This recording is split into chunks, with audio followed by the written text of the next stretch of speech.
When we started working with young men and fathers and talking about gender equality, we have saw that from the first year to the 1 decade of the project that we have learned a lot the need of engagement of men and fathers more than we thought that we knew. While working with men and fathers, we saw that how much they struggle to express themselves and be themselves in society, which where it is like a patriarchal system, and the society has different expectations for men to behave or act in society or towards other men or other women, and we have seen that this pressure actually has not allowed them to be themselves. And they always had to, in a way, to wear this mask to pretend they're strong and masculine when they go outside their homes, because there was this fear of showing fear, and they had to show always strength in order to protect the honor of the family.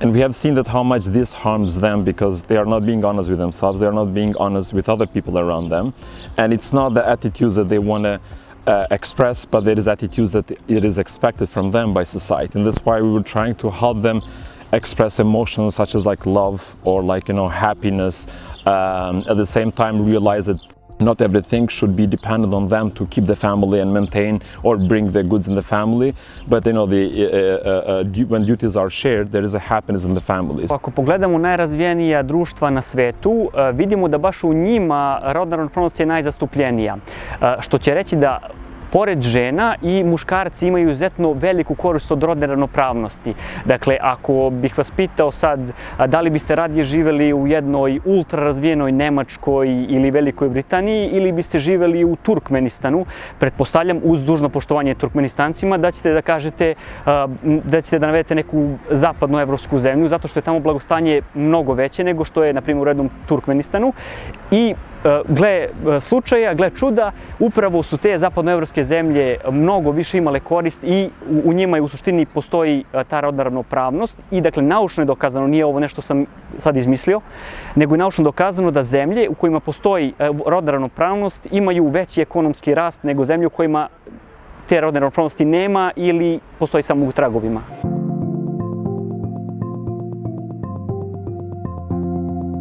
Having equal rights, equal opportunities, and end of the day, if a young woman chooses to be a household or like take care of the kids, be in the family, if that is by her choice, that's okay. Or if another man wants to support similar stereotypical profession, that's totally fine, as long as they are not obliged to do that, or as long as they have other options open in a way. So for me, it's like having equal right and equal access to education, to like in economy, in the family, in front of the law, like in safe spaces, walking freely, and basically being treated equally in a way. But choices depend on individual will.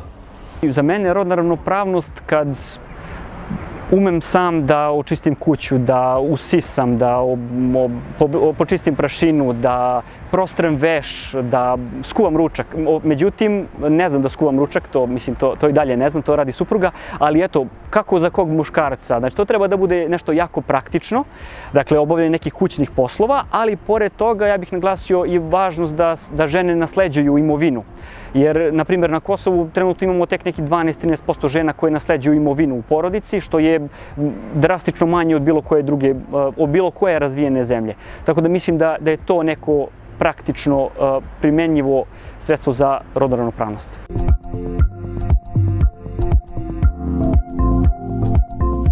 Not at all. I mean, we always have different cases of when it comes to like gender-based violence, gender-based discrimination.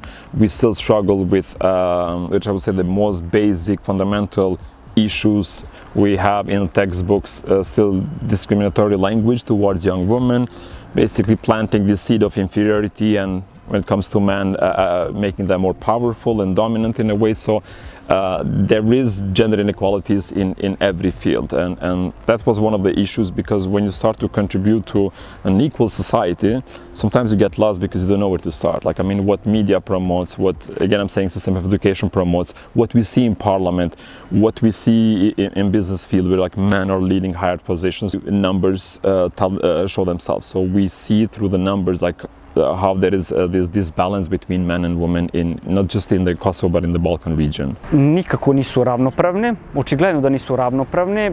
Kad vidimo stopu femicida, odnosno ubistvo žena u porodici, očigledno je prvo da žene nisu ravnopravne. Druga stvar jeste ta što financijska zavisnost žena od muškarca u porodici je izuzetno velika.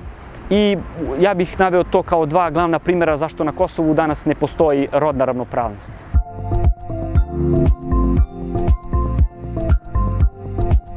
I think, you have to use different ways and mechanisms to speed up the process when you know like it's for good cause. So hopefully we will come to a day where there shouldn't be a gender quota. But in the days that we are today, I think this was a progress, that it was said that they should have a gender quota, pushing political parties to have more women representatives lead in different positions, and hopefully we will not be stuck with this 30%, but exceed. And we have saw that how this actually helped exceed these numbers. Again, as I said, I'm not a fan of numbers. I want to live in the world where people have choice and opportunities that they want to make on their own. But in cases like this, that as they say, if you don't have any other options, you have to push in different ways. Speed up the process of implementing laws. And we have laws in place, but sometimes the implementation takes longer, and that's why you have to organize campaigns, with the civil society organization, and try to push more the whole system, and create a field where everybody can contribute and be treated equally. A da li su brojke zaista važne? Za neke ljude jesu, za neke ljude nisu. Neki ljudi su podložni tim statističkim podacima, pa ih onda pogodite kad im kažete da je na Kosovu ubijeno toliko i toliko žena ove godine ili je pretučeno toliko žena, a kod drugih ljudi uopšte to ne igra nikakvu ulogu. Meni lično jesu važni jer je bitno da znamo te podatke kako bismo ustanovili da li rodna ravnopravnost postoji ili ne postoji. U našem slučaju očito ne postoji.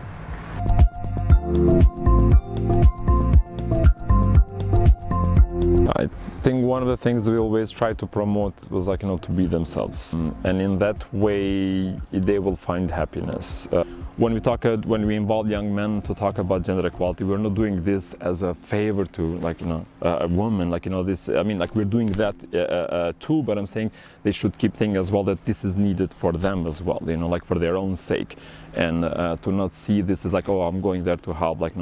It's part of our obligation. It's part of everyday life, and it should become a lifestyle that we should contribute to equal society. Mislim da je pravo pitanje šta treba reći muškarcima, jer muškarci su oni koji su na pozicijama moći u društvu i oni su ti koji u 80% slučajeva mogu da donose odluke koje će da utiču pozitivno na muškarci i na žene, kad je u pitanju rodna ravnopravnost. I zato mislim da bi stvari trebalo postaviti tako da muškarci budu ti koji se zalažu za rodnu ravnopravnost i za prava žena, a ne da se žene zalažu za prava žena. Jer je jedna stvar kad ja kao muškarac ili neki drugi muškarac izađe u javnost i kaže da ja želim da moja žena i moja ćerka bude ravnopravna sa mnom i sa svojim vršnjacima, sa svojom okolinom, a druga je sasvim stvar ako to izađe i kaže žena. Jer ženu obično će da ni podaštavaju sami muškarci, nažalost.